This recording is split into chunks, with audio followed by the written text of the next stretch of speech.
안녕하세요. 반갑습니다. 최고야 심리상담소 원장 최고야입니다. 심리상담 제대로 알자. 오늘은 은둔형 외톨이에 대한 이야기를 해보려고 합니다. 은둔형 외톨이에 대해 여러분은 어떻게 생각하시나요? 어떤 한 청년의 이야기입니다. 이 청년은 고등학교를 중퇴하고 나서 외부 취업을 강하게 거부하게 됩니다. 방 안에 틀어박혀 전혀 나오지 않는 거죠. 가족과의 관계조차 거부하기 시작합니다.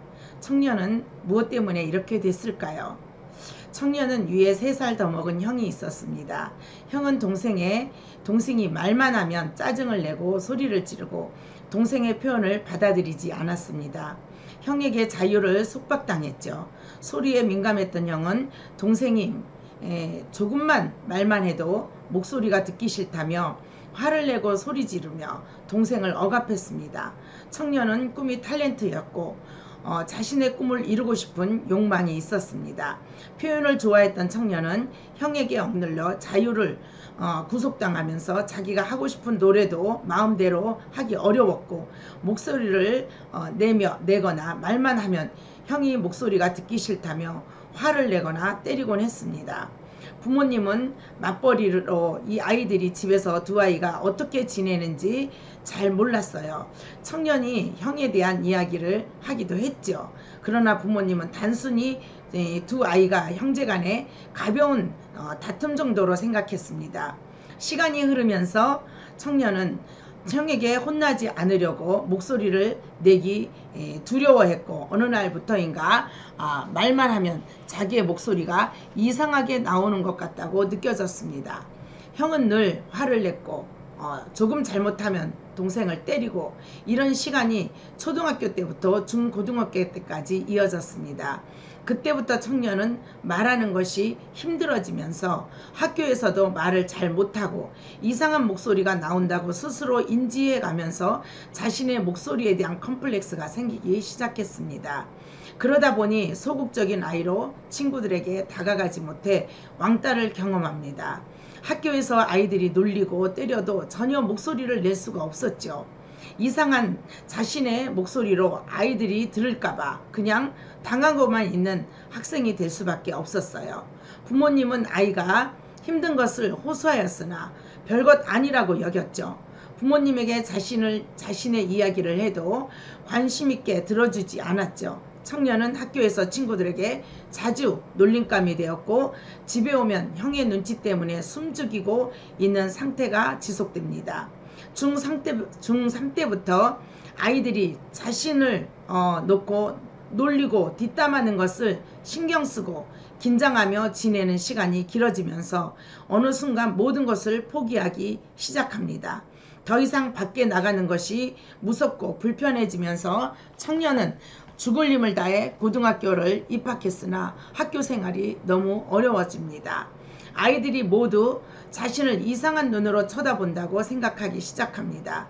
목소리도 이상해 낼 수 없고 자신이 걸어가면 뒤에서 아이들이 쳐다보는 것 같다. 다리가 꼬여 걷기조차 힘들게 느껴집니다. 이러한 상태가 되자 청년은 결국 학교를 포기하고 방 안에 갇혀 나오지 못하는 상태가 됩니다. 오랜 시간 방 안에서만 지내다 보니 정신적으로 신체적으로 피폐해지는 모습으로 변해갑니다. 청년은 분명 자신의 꿈도 있었습니다. 청각도 매우 발달하여 사고 기능이 뛰어났으며 말하는 것을 좋아하고 매우 논리적인 청년이었습니다. 애니어그램 성격 검사에서도 사색가로 사고 기능을 사용하여 탐구하고 깊이 생각하는 청년이었습니다. 이 청년은 사람들도 매우 좋아했고 사람들에게 인정받고 필요한 사람으로 살아가고 싶은 청년이었습니다.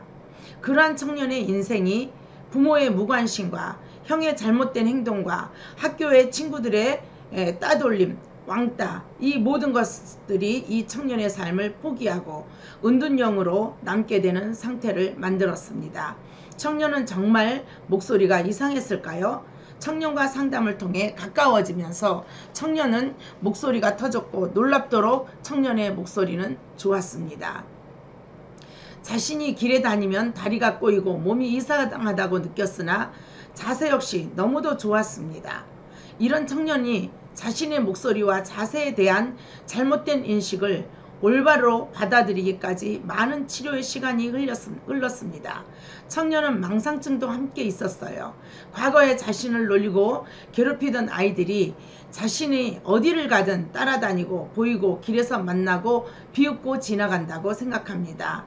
아이들이 보이는 아이들이 야 왕따 당하던 애 저기 있다. 쟤 저기 있어. 쟤 지금도 말 못해. 쟤 좀 봐. 다리가 꼬이잖아.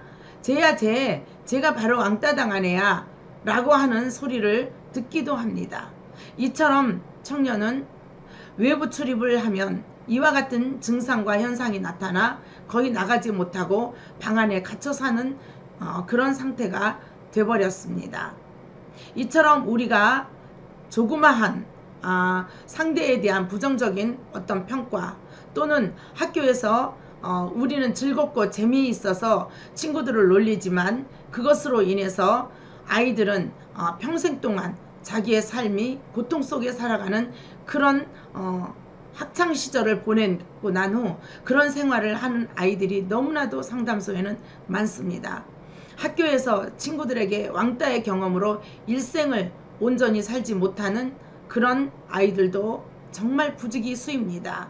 여러분, 이처럼 한 사람이 정상적인 한 사람이 자기 자신이 온전하지 못하다고 여기고 이런 피해 망상과 또한 자기 자신에 대해서 잘못 왜곡된 평가를 하게 되므로 삶을 망치는 이러한 경우가 너무나도 많습니다. 우리는 상대방에게 하는 언어와 행동이 상대방에게 어떤 영향을 미칠지 모르고 우리의 재미나 우리의 욕구로 상대를 대하는 것은 정말로 무지하고 잘못된 행동이라는 것을 알아야 합니다. 우리의 행동과 언어로 정말 상처받는 사람이 주위에 얼마나 있는지 우리는 생각해 보아야 합니다. 이 청년은 치료가 끝나고 현재 잘 지내고 있습니다.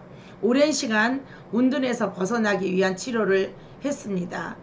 여러분도 은둔형으로 살아가시는 여러분들 걱정하지 마시고 희망을 가지세요. 치료에 임하시면 여러분도 누구보다 이 세상에서 희망차고 밝게 살아갈 수 있습니다. 감사합니다. 좋아요, 구독은 힘이 됩니다.